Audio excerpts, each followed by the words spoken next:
Shake before use.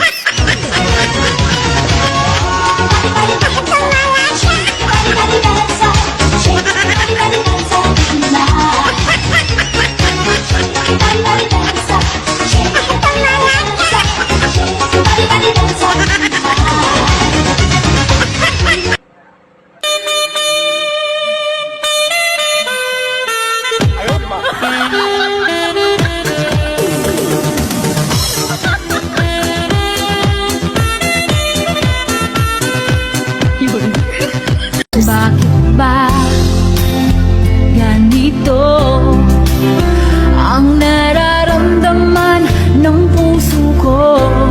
Bakit, te? Di ka na naman makahinga? Di ka na naman uminom ng maintenance mo?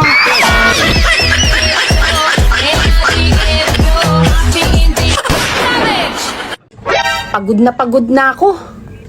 Wala man lang banday o pang pagiging maganda.